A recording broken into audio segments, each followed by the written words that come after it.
नमस्कार दोस्तों।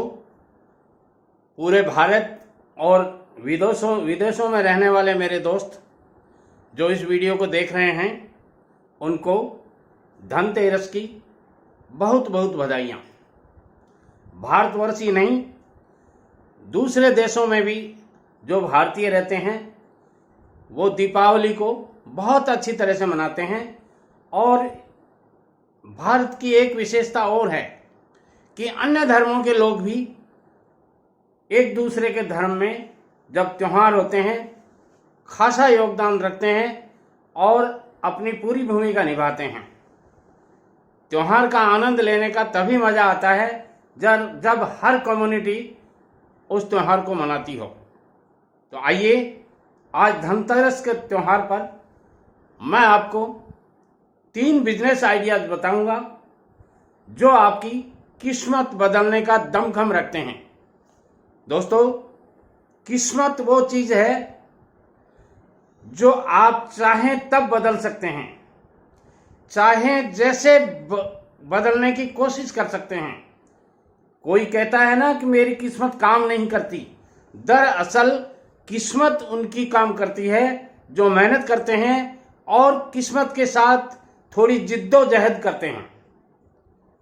जब तक आप अपनी किस्मत के साथ, अपनी तकदीर के साथ, अपने लक के साथ जिद्दोजहद नहीं करोगी, कुछ प्राप्त करने की कोशिश नहीं करोगी, तब तक आपकी किस्मत सोई हुई रहेगी।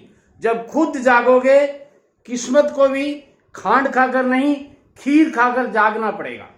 दोस्तों, आज मैं आपको 3 बिजनेस आइडियाज वो बता रहा हूं जो आपके यहां धन बरसाएंगे, और केवल एक दिन ही नहीं, वर्षों तक, पीढ़ियों तक वो धन बरसाते रहेंगे, बशर्ते कि उनकी फाउंडेशन आपने अपने हाथ से डाल दी।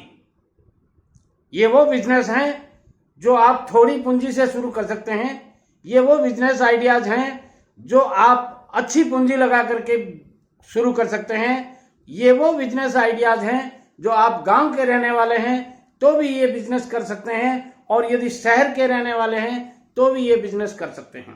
ये 3 बिजनेस आइडियाज जिनको बेस्ट बिजनेस आइडिया 2020 का नाम दे रहा हूं मैं, ये बिजनेस आइडिया आपकी तकदीर बदल देंगी, आपकी आने वाली पीढ़ियों को नई ऊंचाइयां देने में सक्षम होंगी। और इससे ज्यादा मैं क्या कहूं आपको कि जिन लोगों ने, चाहे ये बिजनेस लक्ष्मी टाटा ने की, लक्ष्मी नाथ मित्तल ने किया हो, एलन मित्तल बोलते हैं उनको, स्टील किंग है वो, यानी ऑल ओवर वर्ल्ड में उनके स्टील के कारखाने हैं। वो उन आदमियों का नाम बताऊंगा मैं जो आदमियों ने, जिन लोगों ने, JRD टाटा साहब, इन्होंने भी ये बिजनेस किया है। और बहुत से ऐसे लोग हैं जो इंडिया में थोड़े से पैसे लेकर शुरुआत की थी, आप भी उन लोगों में शामिल हो सकते हैं। पहला बिजनेस आइडिया मैं बताना चाहता हूं आपको कि लोहे का बिजनेस। जी हां दोस्तों, इंडिया में प्रचुर मात्रा में लोहा पाया जाता है। लोहे के खनिज भंडार अथाह हैं, और उन खनिज भंडारों का इंडियन लोगों ने जितना दोहन किया है शायद ही किसी देश ने किया हो। और अच्छे उनसे इतने आइटम बनाए हैं जिनकी विदेशों में चर्चा होती है। आप भी इस आयरन बिजनेस को करके अच्छा पैसा कमा सकते हैं। आयरन बिजनेस में क्या क्या आता है वो भी मैं आपको बताता हूं। इसमें गर्डर, जिनको गाटर बोला जाता है, या लोहे की रेल बोली जाती है, लोहे की पटरियां होती हैं, रेल की पटरियों में खूब लगता है ये, तो गाटर इसको बोलते हैं। सरिया भी इससे बनता है, लोहे से सरिया, जिसको अपन बिल्डिंग बनाते हैं तब काम में लेते हैं, जिसको स्टील बार बोलते हैं, आयरन बार बोलते हैं लोग। नालीदार चादरें जिनकी छतें बनाई जाती थी पहले, आजकल बड़े बड़े शेड बनाए जाते हैं।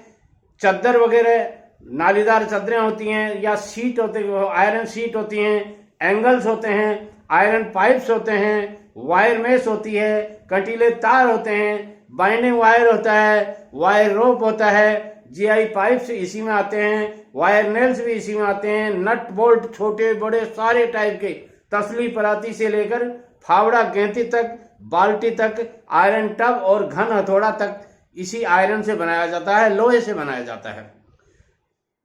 ऐसा कोई घर नहीं होगा इंडिया में, ध्यान से सुनिए मेरी बात, चाहे वो गरीब का घर हो, चाहे अमीर का घर हो, चाहे धनवान का घर हो, चाहे दौलतमंद का घर हो, और चाहे कोई झोपड़ी में बैठा हो, साधु संत के पास भी कोई न कोई चीज आपको आयरन की मिल जाएगी। जब इंडिया की इतनी पब्लिक या विदेशों की सारी पब्लिक जिस सामान के पीछे हो, उस बिजनेस को करने में कहीं कोई घाटे की बात नहीं है। और एक बात इस बिजनेस की और है कि इसकी कोई एक्सपायरी डेट नहीं होती है। मोस्टली कभी कभार किसी आइटम की हो सकती है, मगर मोस्टली इन आइटम्स की कोई एक्सपायरी डेट नहीं होती है। इसलिए दादे ने खरीद लिया तो पोता इसको बेच सकता है। और सबसे बढ़िया एक बात और है कि जो चीज आप आज आपने खरीदी थी, वो चीज आने वाले दिनों में या आने वाले साल में आपको कम से कम एफडी का जीडीपी रेट का इंटरेस्ट तो दे ही देगी आपको, पड़े यदि नहीं भी बिकी है तो भी दे देगी। इसलिए आयरन का बिजनेस यदि आप कर लेते हैं, लोहे का बिजनेस कर लेते हैं, तो इसका बहुत लंबे टाइम में आपको रिटर्न मिलता है और लंबे टाइम तक मिलता है। अब बात आती है ये बिजनेस कैसे किया जा सकता है। ये 3 तरह से बिजनेस किया जा सकता है। पहला, आप छोटी सी एक दुकान ले लीजिए कहीं भी मार्केट में, और उसमें थोड़ा थोड़ा सामान ला करके, पहले जैसे मैंने बताया था ना, तासली, पराते, हथौड़े, नेल वायर, नेल, कंटीले तार और इसी तरह के छोटे छोटे आइटम आप ला करके रखिए। इनमें एक नहीं हजारों की संख्या में आइटम होते हैं और हर आदमी खरीदता है। खेती करने वाले से लेकर गाय पशु रखते हैं, उनके भी काम आने वाली चीजें होती हैं। और जब बिल्डिंग मटेरियल का काम यानी कंस्ट्रक्शन का काम चलता है, तब तो ऐसा कोई कमठे वाला या काम वाला नहीं होगा जो एक बार लोहे की दुकान पर नहीं जाना पड़ता हो, कुछ न कुछ रोज मंगवाते रहते हैं। तो ऐसी स्थिति में आप छोटी दुकान करके बैठ जाएंगे, यानी 5-7 लाख रुपए लगा करके भी आप ये बिजनेस शुरू कर सकते हैं। बड़ा बिजनेस करने के लिए आपको और बड़ी दुकान कर सकते हैं, आप होलसेल का काम कर सकते हैं, रिटेल का कर सकते हैं, आप फैक्ट्री लगा सकते हैं इनकी। जैसे वायर नेल की फैक्ट्री लगाने में बहुत ज्यादा पैसा नहीं, ये नहीं कह सकता मैं कि 50-40 लाख रुपए लगते हैं, थोड़े पैसे में शुरू की जा सकती है।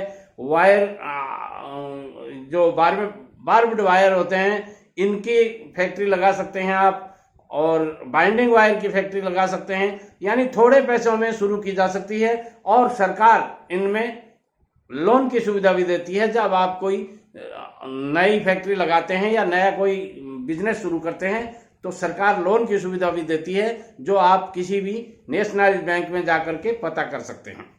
इस बिजनेस में फायदा कितना होता है, कहां से माल खरीदें, इसके लिए मैंने अलग से एक वीडियो बना रखा है। वो वीडियो तो आप देख सकते हैं, इसी चैनल पे मिल जाएगा। दूसरा बिजनेस जो मैं बताने जा रहा हूं, वो भी बहुत गजब का बिजनेस है, बहुत ही फैंटास्टिक बिजनेस है। यदि आप ये बिजनेस कर लेंगे तो मैं गारंटी के साथ कह सकता हूं आपको कि कभी भूखों नहीं मरेंगे, कभी कोई पैसे की कमी नहीं रहेगी, और ये बिजनेस बरसों तक चलता रहता है। दादाजी ने शुरू किया और पोते पड़पोते तक इस बिजनेस को चलाते रह रहे हैं। आपने भी देखा है, आपके याद नहीं आ रहा तो मैं बताता हूं। वो बिजनेस है क्लॉथ का बिजनेस, कपड़े का बिजनेस। कपड़े के बिजनेस में आप 3 तरह के कपड़े का बिजनेस कर सकते हैं। जेंट्स के लिए जेंट्स वियर्स का काम कर सकते हैं, जैसे पैंट बुशर्ट का कपड़ा है, कोट का कपड़ा है, टी शर्ट है, बनियान है, कंबल है, शॉल है, दुशाला है, तौलिया है, बेडशीट है, तकिया कवर है, रजाई कवर है। कितने नाम गिनाऊं आपको, हजारों की संख्या में इनके आइटम होते हैं। और सबसे बड़ी बात इसमें यह है कि एक्सपायरी डेट वाला मामला इस बिजनेस में भी नहीं है। कहीं कोई एक्सपायरी डेट नहीं होती है, वर्षों तक चलते हैं ये कपड़े। और आज जो आपने खरीद लिए वही 5-7% इनकी रेटें बढ़ती रहती हैं, क्योंकि हर आदमी को तन ढकने के लिए कपड़ा चाहिए। और जब कपड़ा जैसी आइटम हर घर में, हर आदमी को, हर लेडीज को, हर बच्चे को, हर जवान को, हर खूबसूरत को, हर बदसूरत को, सबको चाहिए, भिखारी से लेकर राजा तक को कपड़ा चाहिए, तो फिर ऐसी आइटम की कमी कहां से आएगी। ये बिजनेस आप कर लेंगे तो भी आप अच्छा पैसा कमा सकते हैं। इसके अलावा लेडीज आइटम्स की दुकान कर सकते हैं आप, लेडीज वियर्स की दुकान कर सकते हैं जिसमें साड़ियां होती हैं। मुख्य रूप से भारत का पहनावा ही साड़ी है, तो साड़ी जैसी चीज जब हर घर में पहनी जाती है, एक एक माताओं बहनों के पास में, आप ताज्जुब करोगे। जो बड़े घर में हैं उनमें तो हजारों साड़ियां होती हैं। आपने कई बार सुना होगा कि फलां के यहाँ रेड पड़ी, उसमें हजारों की तादाद में साड़ियां निकली। मैं नाम नहीं लेना चाहूंगा। तो ऐसी स्थिति में जब हजारों की साड़ियां, हजारों रुपए की नहीं, लाखों रुपए की एक एक साड़ी, तो ऐसी स्थिति में ये बिजनेस भी बहुत चलने वाला है। आम घर में भी आप साधारण घर में देखेंगे, या यूं कह सकते हैं गरीब के घर में भी एक एक माताओं बहनों के पास में 20 साड़ियां कम से कम होती हैं, मिनिमम बता रहा हूं मैं। और मीडियम क्लास घर हैं उनमें तो 100 से लेके 500 तक साड़ियां एक एक लेडीज के पास में मिलती हैं।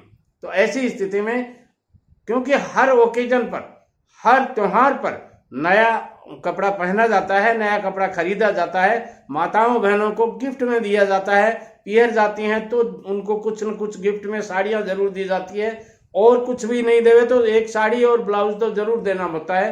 तो ऐसी स्थिति में किसी के यहाँ भी जाएंगे आपस में, भाई के पास बहन आएगी, माँ के पास बेटी जाएगी, या पीहर और ससुराल दोनों पक्ष में ये बिजनेस का आइटम खूब चलता है। इसके अलावा कुर्ती, आजकल लेगी कुर्ती पहनने का सिस्टम आ गया, प्लाजा। हमारे यहाँ पहले पजामा पहना करते थे हम। पजामे में और प्लाजा में कोई घना फर्क नहीं होता है, बस वो पजामा सीधा और सफेद रंग का होता है या और कोई कलर का हो सकता है, मगर प्लाजा उसी टाइप का होता है, थोड़ा सा उसमें मॉडिफिकेशन कर दिया। और आज के माताओं बहनों के पहनने के लिए, या यूं कह सकते हैं पढ़ी लिखी औरतें के पहनने के लिए, या लड़कियों के पहनने के लिए ये एक सुविधाजनक ड्रेस हो गई। इसलिए ये भी आजकल खूब चलती है। टी शर्ट भी खूब चलती हैं। बच्चे जो जवान लड़कियां हैं या उम्र दराज भी आजकल टी शर्ट पहनती हैं, क्योंकि पहनने में थोड़ी इजी होती है और वॉशेबल भी अच्छी होती है, इसलिए वो पहनती हैं। अब आता है इसी में बच्चों के कपड़े।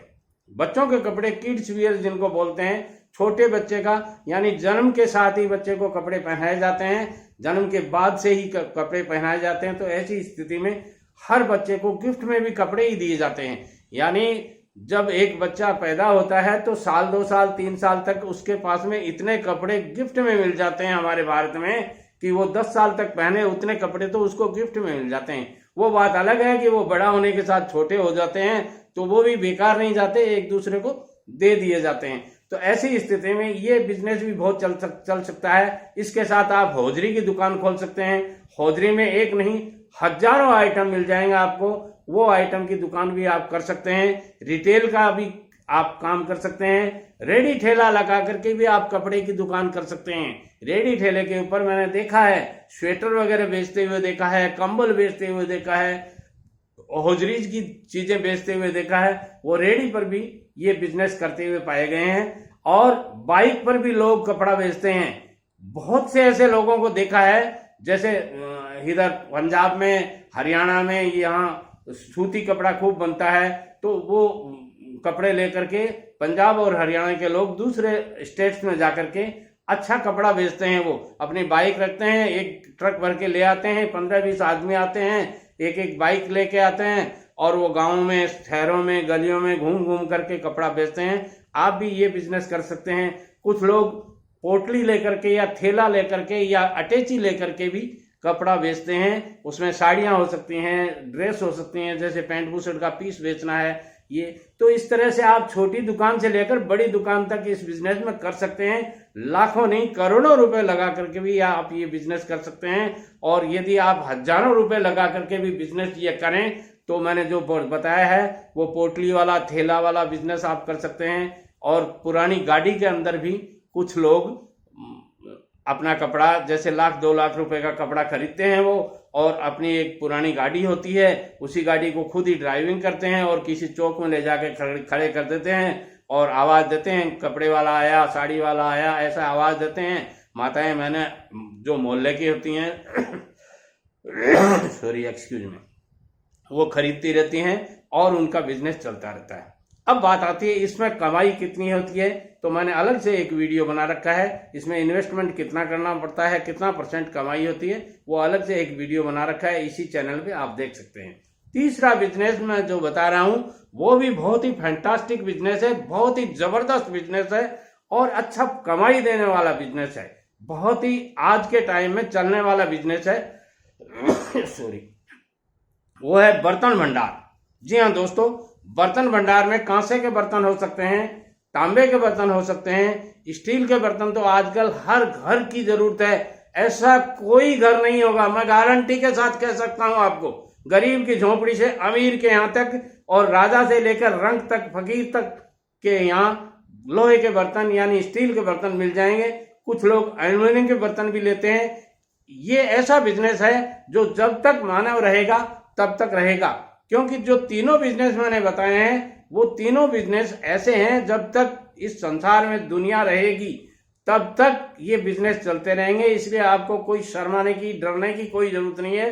रेडी की दुकान लगा करके भी आप ये तांबा बर्तन, स्टील बर्तन, कांसे के बर्तन मैंने देखे हैं, रेडी के ऊपर बर्तन बेचते फिरते हैं लोग, मोटरसाइकिल के ऊपर बर्तन बेचते फिरते हैं, टोकरियों के अंदर डाल करके, छबड़िया लेकर के और उसमें भी बर्तन डाल करके स्टील के बर्तन, प्लास्टिक के बर्तन इस टाइप के बेचते फिरते हैं। तो आप भी यदि कम पैसे वाले हैं तो ये बिजनेस कर सकते हैं। गाड़ी में डाल करके भी बर्तन बेचे जाते हैं और दुकान करके आप अच्छा पैसा कमा सकते हैं।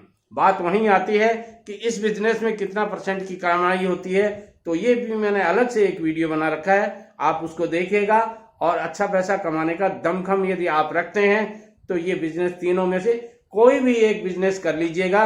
मैं कहूंगा आपको कि आप वर्षों तक ये बिजनेस करते रहेंगे और आपके आने वाली पीढ़ी भी इस बिजनेस को करके कहीं कोई घाटे में नहीं जाएगी। वीडियो पसंद आता है लाइक, शेयर और कमेंट कीजिएगा।